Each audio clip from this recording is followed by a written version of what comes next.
Hello everyone, my name is Christina Clark, and today I'm going to be talking to you about rabbits as pets. Just like any other pet, rabbits make great companion animals, but most people have no idea how much special care they require. I'll be giving you some tips and tricks for choosing a pet bunny and how to care for it. Rabbits are very intelligent creatures and can be a lot of fun. They can even learn to come when called, do tricks, and even play fetch like a dog. I have owned rabbits for over 11 years. Rabbits are my greatest passion, and I wish to be a breeder when I live on my own. A lot of my friends and family call me by my self-proclaimed title, the Bunny Queen. I love to share my passion of rabbits with other people and teach them all that I know. These are all my rabbits. Ashlyn is actually my sister's rabbit. Sweetie was my only female. Clover's my only living rabbit right now. Gabriel was my first rabbit, and Shadow and Frankie were my two biggest rabbits. So now that I've gone over a little bit about me and rabbits, I'm going to start off with some tips and tricks on choosing the pet rabbit that will be right for you. For starters, where is the best place to get a pet rabbit from? You have several options when it comes to getting a pet rabbit. Pet store rabbits are rather expensive, and they can be a bit of a gamble because you don't know whether or not they're going to be healthy or if they're going to have a good or bad personality. Animal shelter rabbits and foster program rabbits are a bit of a better bet. They are more likely to have good personalities, be healthy, but the adoption process is rather lengthy and very expensive. Getting a rabbit from a breeder is the best way to go, because the rabbit is most likely to be healthy, it's cheap, and it's most likely to have a good personality. So I've touched on breeders a little bit. All breeders specialize in a certain type of rabbit. These are called breeds. The American Rabbit Breeders Association classifies rabbits by their size. Small breeds range from 2 to 5 pounds and include Netherland Dwarfs and Holland Lops. Medium breeds range from 6 to 8 pounds and include English Angoras and Lilacs. Large breeds range from 9 to 11 pounds and include Rhinelanders and Standard Rex. Giant breeds are 12 pounds or more and include Flemish Giants and Giant Chinchillas. Of course, the bigger the rabbit, the more space he will need.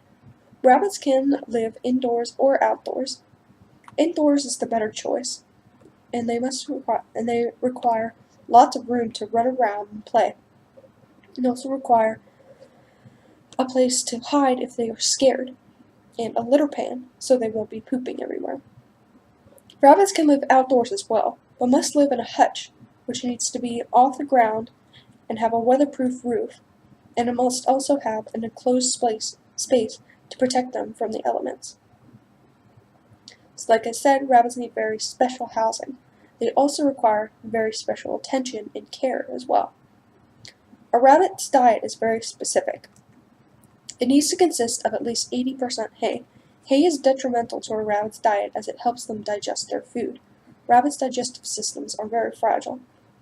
Fruits and vegetables should be given in moderation as they contain lots of natural sugars that are not good for rabbits.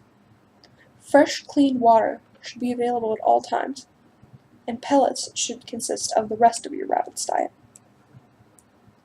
Rabbits need exercise just as any other pet. They don't require you to take them out on walks like a dog, however. They only need lots of space to run around from time to time. Rabbits can also be trained to do tricks, as I mentioned before. Rabbits are considered exotic animals and therefore need a specialty vet to take care of them. Grooming and checkups are also a must. Grooming ensures that the rabbit does not digest too much fur. And at-home checkups are very easy.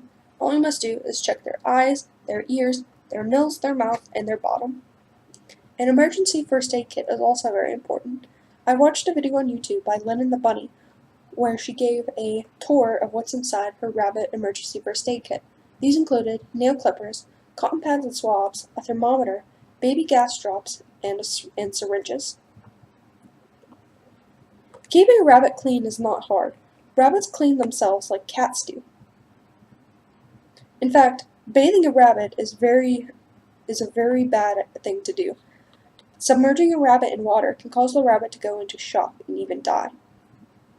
However, you can spot clean a rabbit with a rag when they become old and can't clean themselves quite as well as they were if they were younger. So now that I've gone over how to choose a rabbit and how to care for it, I'm going to discuss some key points to think about in deciding whether a rabbit is the right pet for you.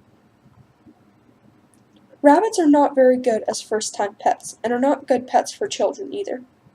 They are very fragile animals, and therefore need very special care, as I have mentioned. But would getting a cat or a dog be a better choice for you? Rabbits require a bit less care than dogs. As I said, you don't have to take them on walks, as you do for dogs. But rabbits aren't quite as independent as cats and require more care. They also require a bit more care than rodents do.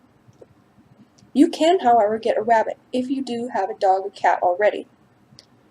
Rabbits and dogs and cats can be trained to get along well, despite the predator and prey tendencies. But getting them to get along requires lots of patience and training. So as you can probably tell, a rabbit is not the right pet for everyone, and this brings me to my conclusion. Rabbits make great pets, but they are not right for everyone. They require very special care and attention. When you adopt a rabbit from where you adopt a rabbit from can make a difference and can make all the difference in the rabbit's life and yours. I hope this presentation gave you some insight on rabbits as pets. Thank you for listening.